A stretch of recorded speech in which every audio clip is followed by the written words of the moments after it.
Hello, कैसे हैं सभी? उम्मीद करती हूँ सभी बहुत अच्छे होंगे। आज की जो डीएम एंड डीएफ की एनर्जीज़ आ रही हैं वो कुछ ऐसी हैं कि जो डीएफ्स हैं वो पिछले जो भी आपके पास्ट लाइफ या अपने अपने इसी लाइफ के पास्ट के ट्रॉमास या फिर आप कह लीजिए कोई भी वुंड हो गया, कोई इनर चाइल्ड वुंड हो गया, कुछ भी जो आपको चीज़ें ट्रिगर करती हैं स्पेशली वो चीज़ें इस टाइम पर बहुत ज़्यादा सामने आ रही हैं और इतना ट्रिगर कर रही हैं आपको कि आप इमोशनली बहुत डाउन जा रहे हो, कि इमोशनली इतना डाउन हो जाते हो। बट ये जितने भी एक्सपीरियंसेस अब तक आपने लिए हैं या फिर अभी भी कंटिन्यू हैं, उनकी वजह से आप इतने स्ट्रांग हो चुके हैं, इतने स्ट्रांग हो चुके हैं कि आप डरते नहीं हैं कि ज़िंदगी भर अकेला भी चलना पड़े या फिर अभी अकेला चलना पड़े। वॉटेवर डीएम आए ना आए सरेंडर मोड पर, तो मतलब बहुत ब्यूटीफुल एनर्जी दिख रही है कि डीएफ्स आर इन दैट मोड कि वो अब इतनी स्ट्रांग हो चुकी हैं कि या चुके हैं कि उन्हें अकेला भी चलना पड़े तो वो घबरा नहीं रहे हैं। मतलब ठीक है, ट्रिगर्स आएंगे, परेशानियाँ आ रही है, पेन्स आ रहे हैं, वो चीज़ें आ रही हैं, लेकिन जो आप स्ट्रेंथ दिखा रहे हैं वो बहुत अच्छी है। और इसके लिए आपको एक क्वीन्स ऑफ वॉन्ड्स जैसा चेहरा नज़र आ रहा है कि क्वीन ऑफ वॉन्ड खड़ी है, जो कि इतना सब कुछ सह कर भी किसी को ऐसा पता नहीं लगने दे रही या डगमगाने नहीं दे रही। और साथ ही साथ कुछ क्लैरिटी की ज़रूरत है डीएफ्स को, बिकॉज़ मैं ऐसा बहुत टाइम से देख रही हूँ, स्पेशली इस मंथ से, तो कि 7-7 पोर्टल था ना, अभी 7 डेज़ तो गए, 7 डेज़ अभी बाकी हैं, यानी कि आपका 7 से पहले वाले 7 डेज़, 7 के बाद वाले 7 डेज़, तो 14 तक तो एनर्जी बनी रहेगी। तो 14 तक मैक्सिमम है कि मतलब ये एनर्जी मेंटेन रहे कि ट्रिगर्स, कार्मिक्स और पर्जिंग, बहुत स्ट्रॉन्ग पर्जिंग, और वो भी, और पेन, और ये स्ट्रेंथ वाली एनर्जी, वॉकिंग अलोन वाली एनर्जी, और आपकी जो एक एनर्जी है black sheep, black wolf you can say, ठीक है, अपनी फैमिली की वो एनर्जी बनी रहेगी। बिकॉज़ इस टाइम पर बहुत ज़्यादा ऐसा दिख रहा है कि डीएफ्स की फैमिली में, रिलेटिव्स में, दूर में, पास में, जहाँ भी झगड़े दिख रहे हैं। झगड़े भी डीएफ्स का ऐसा मानना है कि वो झगड़े आपके घर तक नहीं आने चाहिए, आप इन्वॉल्व नहीं होने चाहिए उस झगड़े में। अगर आप इन्वॉल्व हुए देन यू विल शो कि रियल फेस फिर क्या होता है। वो काली माँ और चंडी वाली एनर्जी जो है ना, वो पिक हो रही है उसके लिए कि भाई इस बार नहीं छोड़ा जाएगा किसी को भी। अगर किसी ने आपको लपेटे में ले लिया तो किसी को नहीं छोड़ा जाएगा, फिर जिसने आपको लपेटे में लिया वो सब कोई लपेटे में जाएगा और उन्हें आप अच्छा मज़ा चखाएंगे। तो ऐसे सीन दिख रहा है। हाँ, तो मैं क्लैरिटी की बात कर रही थी कि डीएफ्स को क्लैरिटी की ज़रूरत है, बिकॉज़ डीएफ्स जो हैं वो इतनी स्ट्रॉन्ग, इतनी हैवी एनर्जी जो चल रही है उसे हैंडल तो कर पा रहे हैं कैसे ना कैसे, इमोशनली रो के, परेशान हो के। आपको पिछली वीडियोस में बताया गया कि ठीक है, जैसी भी एनर्जी रहे आप उसे रिलीज़ करो, चाहे रो के करना है, परेशान होकर करना है, गुस्से में करना है, कैसे भी रिलीज़ कर लो, क्योंकि वो एनर्जी आपके लिए अच्छी नहीं है। तो डीएफ्स कर तो रहे हैं, लेकिन क्या हो रहा है, उनके माइंड में वो फॉगीनेस स्टिल बनी हुई है, वो माइंड क्लियर नहीं करने दे रही है, क्लियर नहीं हो रहा है। और डीएफ को समझ नहीं आ रहा है कि डीएम को मौका देना चाहिए या नहीं देना चाहिए, मतलब हाँ ना, हाँ ना। तो मुझे ये चीज़ नज़र आ रही है डीएफ्स के लिए कि थोड़ा सा क्लैरिटी की ज़रूरत है। अगर आप डीएम के साथ जाना चाहते हो तो डीएम के साथ रहो, अपने माइंड में क्लैरिटी लाओ कि डीएम के साथ ही रहना है। बिकॉज़ इससे तो कुछ नहीं होता ना कि मुंह से तो बोल दिया डीएम नहीं चाहिए, लेकिन मन में यही चल रहा है कि डीएम ही चाहिए, डीएम ही चाहिए, डीएम ही आ जाए, डीएम ही आ जाए, चेजिंग में लगे हुए वो कम्प्लीटली। तो मन से चेजिंग मत करो, अदरवाइज़ डीएम भी रनिंग में जाएंगे, ठीक है। इनर एनर्जी आपकी जो है उसे थोड़ा आप थोड़ा सा मॉडिफाई करो और ट्राई करो कि वो एनर्जी आपकी आपको स्ट्रेंथ की एनर्जी रहे, आपकी हैप्पीनेस की एनर्जी रहे, सेल्फ़ लव की, सेल्फ़ रिस्पेक्ट की एनर्जी रहे, सेल्फ़ केयर की एनर्जी रहे इस टाइम पर, ताकि डीएम भी उसी चीज़ को फॉलो करें। बिकॉज़ वो फ्रस्ट्रेट अपने कार्मिक से हो रहे हैं, वो कार्मिक को छोड़ना चाह रहे हैं, कार्मिक उन्हें नहीं छोड़ना चाह रहे। अब पंगा तो उन्होंने शुरू किया ना, मतलब अगर 3D में बात करें, पंगा तो उन्होंने शुरू किया कि कार्मिक के पास जाके रहते हैं, ठीक है। 3D की बात कर रही हूँ मैं, 5D की बात नहीं कर रही हूँ। तो 3D में वो कार्मिक के पास गए, कार्मिक ने भी बड़ा अच्छा रंग दिखाया, अपना ग्रेविटी की तरह बदले उन्होंने भी बहुत रंग अपने। लेकिन डीएम को क्या हुआ कि अब छोड़ते हैं, अभी इस टाइम पर अभी छोड़ते हैं कार्मिक को, क्योंकि वैल्यू समझ आ गई डीएफ की। और डीएम अब डीएफ के पास जाना चाह रहे हैं, बट डर रहे हैं कि कैसे आगे अप्रोच करे, कैसे बात करे, कैसे कम्युनिकेशन शुरू करे, कैसे चीज़ें शुरू करे, कैसे रीस्टार्ट करे। और थोड़ा सा ईगो भी भरा हुआ है उनमें, जो कि उन्हें पंप अप कर देता है कि ठीक है, अगर तुम हमें एंटरटेन नहीं कर सकती, ये डीएम का कहना है, हमें एंटरटेन नहीं कर सकते तो जाओ फिर, हम भी आपको एंटरटेन नहीं करेंगे। मतलब बहुत ही ऐसे सीधी बात कि अगर नहीं करोगे तो हम भी एंटरटेन नहीं करेंगे, तो ऐसा सीधा सा दिख रहा है। तो डीएफ्स को बोला जा रहा है कि उन्हें ज़्यादा ईगो से डील मत करना, उन्हें थोड़ा सा पोलाइटली, थोड़ा सा समझा बुझा के, थोड़ा आराम से डील करना, बट वही अगेन सेक्सुअल एनर्जी एंटरटेन नहीं करनी है। और कुछ डीएफ्स तो ऐसे भी हैं जो कि होप खो बैठे हैं कि आगे शायद ये जर्नी नहीं चल पाएगी, या फिर डीएम अब नहीं आएंगे। तो उनका थोड़ा जो मैंने अभी थोड़ा टाइम पहले आपको बताया था, टेम्पररी सेपरेशन हुआ हो, या मे बी लॉन्ग टर्म का सेपरेशन चल रहा हो, 1 2 3 4 साल भी, ठीक है। तो अब वो होप खो चुके हों, बट प्रेज़ कर रहे हैं कि हो जाए, प्रेयर चल रही है, बट होप खो चुके हैं कि डीएम नहीं आएंगे शायद अब। तो उन्हें बता दिया जाए कि ऐसा नहीं है, आप होप मत खो।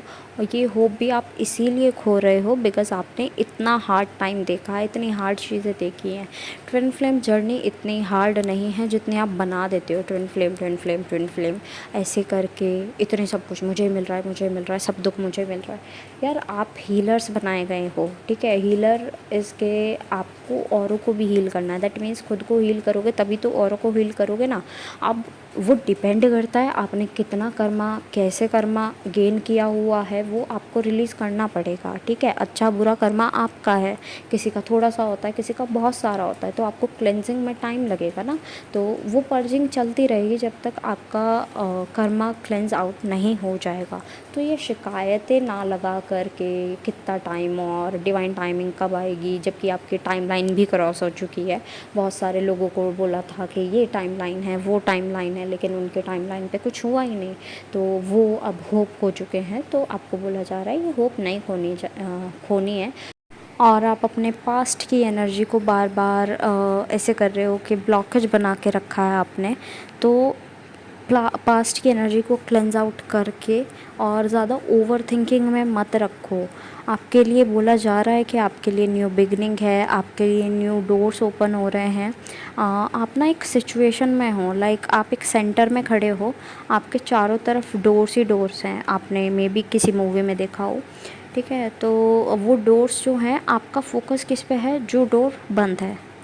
और it could be your financial status, है ना, फाइनेंस से रिलेट किया जा रहा है उस डोर को, या फिर हो सकता है आपके कार्मिक से रिलेट किया जा रहा है, और साथ ही साथ आपके पास्ट लवर्स से, एक्स से आपके रिलेट किया जा रहा है कि शायद आपका फोकस उस पर बना हुआ है। बिकॉज़ ये जनरल चैनलिंग है, किसी की पर्सनल नहीं है, तो किसी एक पॉइंट पर तो नहीं रुका जा सकता। बहुत सारे पॉइंट्स आ रहे हैं कि ये भी हो सकता है, ये भी हो सकता है, ये भी, बट आपका फोकस जो है एक बंद डोर पर है। वो कब खुलेगा, वो कब खुलेगा, वो कब खुलेगा, आप इसी सोच में पड़े हो। लेकिन आपको बोला जा रहा है वहाँ से फोकस हटाओ, बिकॉज़ वो आपका फोकस है ही नहीं। यू विल गेट, ठीक है, you will get everything, but अभी टाइम नहीं है। अभी थोड़ा ऐसा है कि ठीक है, हाथ टाइट चल रहा है, परेशानियाँ देखने को मिल रही है, थोड़ा देखो उन्हें, ठीक है। नॉर्मलाइज़, ऑब्ज़र्व करो, नॉर्मलाइज़ करो खुद को उसके लिए। बिकॉज़ आपने इतना कुछ पास्ट में देखा, तो दैट मीन्स कि आप बहुत कुछ देख सकते हो, बहुत कुछ क्रॉस कर सकते हो। तो उसे क्रॉस करते करते आप थोड़ा नॉर्मलाइज़ हो जाओ, काम करो, पेशेंस में आओ। तब जब जो नया डोर खुलना है वो खुलेगा। आपको उस तरफ बढ़ना है, ना कि जिस डोर पर आप देख रहे हो कि डीएम आएंगे, कार्मिक आएगा, एक्स आएगा, या फिर फाइनेंस यहाँ से अच्छा होगा। आप उस डोर पर फोकस करना बिल्कुल बंद कर दो। अभी आप खुद को नॉर्मलाइज़ करो। अभी मैंने आपको बताया कि आप मिरर भी कर रहे हो, तो बहुत सारे डीएफ्स ऐसे हैं जो कि अपने डीएम को मिरर भी कर रहे हैं। आपको ये महसूस भी हो रहा होगा कि मिररिंग चल रही है, वो परेशानी सामने से दिख रही है। तो आपको इतना बोला जा रहा है कि आप वो मिररिंग तो हो रही है, तो अपनी एनर्जीज़ को अच्छा करो, बिकॉज़ आपके लिए एक मेजर साइकिल जो है वो ख़त्म होने को है। जो ये टेम्परेरी सेपरेशन हुआ था, वो साइकिल, सेपरेशन की साइकिल एंड होने को है, और आपके फेवर में इस टाइम पर व्हील घूमेगा, ना कि आपके मतलब विरुद्ध, ठीक है।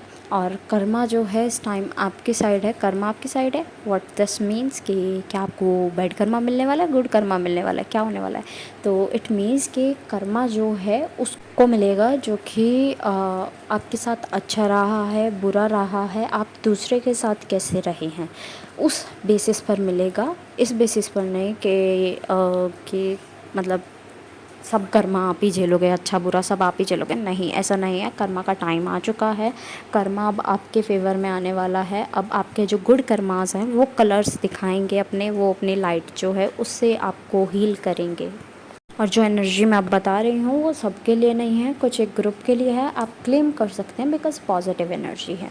तो आपको बताया जा रहा है कि डीएम जो है वो वापस आ रहे हैं आपके पास में, व्हाटएवर द रीज़न जो भी रहा है, छोटे सेपरेशन का, बड़े सेपरेशन का, इस वीक स्पेशली जो ये आने वाला वीक है, संडे टू सैटरडे, ठीक है, ये कमिंग वीक जो होगा, ये वाला वीक नहीं, अभी वाला नहीं, जो आने वाला वीक होगा उसमें स्पेशली, या कुछ के लिए इस वीक में भी, ठीक है। तो डीएम वापस आ रहे हैं, तो आप तैयार रहो उन्हें वेलकम करने के लिए। आप बहुत तैयार हो, वैसे ऐसा नहीं है कि अभी कुछ नीड है, बट हीलिंग दोनों जन करते रहो, डीएम भी और डीएफ भी, ठीक है। और आप अपनी क्लैरिटी में आओ, जो आप सोच रहे हो क्या करना चाहिए, रहना चाहिए, भागना चाहिए, जाना चाहिए, क्या करना चाहिए, कुछ नहीं, सिर्फ काम रहो, सरेंडर कर दो, ठीक है। कुछ समझ नहीं आ रहा ना, सरेंडर कर दो, जो होगा अच्छे के लिए होगा, डिवाइन आपको अच्छा देंगे, ठीक है। डिवाइन टाइमिंग आने वाली है, तो क्लेम करो कि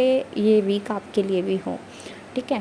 तो ये एनर्जी मैंने आपको बताई दी कि संडे टू सैटरडे वाला जो है उसमें आपको स्पेशली मिलने वाला है। ओके, सो ट्राई करो कि आप पॉजिटिव एनर्जी में जितना रह सकते हो, पॉजिटिव वाइब्रेशन में जितना रह सकते हो रहो, बिकॉज़ ये बहुत एनर्जी सकिंग वीक जो रहा है या चल रहा है कहूँ, ठीक है। बिकॉज़ ये 2 वीक तो ऑब्वियसली, क्योंकि 7-7 पोर्टल की एनर्जीज़ रहेंगी, तो एनर्जी सकिंग वीक लगा है मुझे ये बहुत ज़्यादा, क्योंकि इसमें बहुत ज़्यादा इमोशनल पर्जिंग बहुत हुई है, और इमोशनली स्टिल डीएफ्स बहुत डाउन है इमोशनली। बट ऐसा नहीं है कि आप गलत हो, आप रो रहे हो तो आप गलत हो, आप परेशान हो तो आप गलत हो, नहीं, ऐसा नहीं है। आपके इमोशंस जैसे भी आपकी बॉडी से आउट हो रहे हैं, दैट्स ओके, ठीक है। जो रिएक्शन आ रहा है दैट्स ओके। अभी इतना सोचने का टाइम नहीं है, अभी रेस्ट कर रहे हो, रेस्ट करो। अभी थोड़ा सा आपकी बॉडी काम नहीं कर रही है, उसे टाइम दो, ठीक है। चीज़ें डिवाइन टाइमिंग पर ही होंगी, ठीक है। जब तक खुश रह सकते हो तब खुश रहो, बाकी ग्राउंडिंग करते रहो। कोई मेडिटेशन कंटिन्यू है उसे कंटिन्यू रखो, चक्रा मेडिटेशन स्किप मत करो, वाटर इनटेक अच्छा रखो, जंक फूड से दूर रहो और हेल्दी रहो, ठीक है। अपना थोड़ा ख्याल रखो इस टाइम पर। आपको ये बोलूँगी, थोड़ा एनर्जी के लिए आप जूस वूस ले सकते हो, और ट्राई करो रात को जब भी आप सो, आधा घंटा 10 मिनट एटलीस्ट 10 मिनट कम से कम अपने साथ अकेले बैठो, ठीक है। इसके लिए नहीं कि आज सुबह क्या हुआ था, अच्छा उसने मुझे ये कहा था, अच्छा उसने ये कहा था, नहीं उसके साथ ऐसा करना, ऐसा नहीं, ठीक है। तो ये सोचने के लिए मत बैठना, 10 मिनट अपने साथ बैठना, खुद से बातें करना, मैं कहाँ खुश हूँ, मैं कहाँ क्या कर रहा हूँ, कर रही हूँ, उसमें थोड़ा सा ध्यान लगाना, ठीक है। तो वो 10 मिनट अपने आप को दो एटलीस्ट। आने वाले 6 महीने जो हैं वो अपने आप को दो, 10-10 मिनट एटलीस्ट। ओके, सो भाई वीडियो हो चुकी है बहुत लंबी, शायद कोई इंटरेस्टेड भी ना हो, और यहाँ तक बहुत कम ही पहुँचे हों। सो एट लास्ट जितने भी सॉन्ग्स मुझे चैनल हुए हैं वो मैं मेंशन कर दूँगी डिस्क्रिप्शन बॉक्स में, आप अपनी मैसेजेस वहाँ से भी ले लीजिएगा, और ट्राई करो कि एनर्जीज़ नॉर्मल रहे, ठीक है। इमोशनल है ओके, बट आप उन्हें नॉर्मलाइज़ भी कर सकते हो। कुछ मूवी देख लो, कुछ थोड़ा काम पर ध्यान दे लो, कुछ रेस्ट कर लो, जैसे भी आपकी मर्ज़ी। थोड़ा अपने आप पर ध्यान दो, पैम्परिंग अपनी करो इस टाइम पर, खुद के बारे में सोचो, सरेंडर कर दो। Okay, bye bye.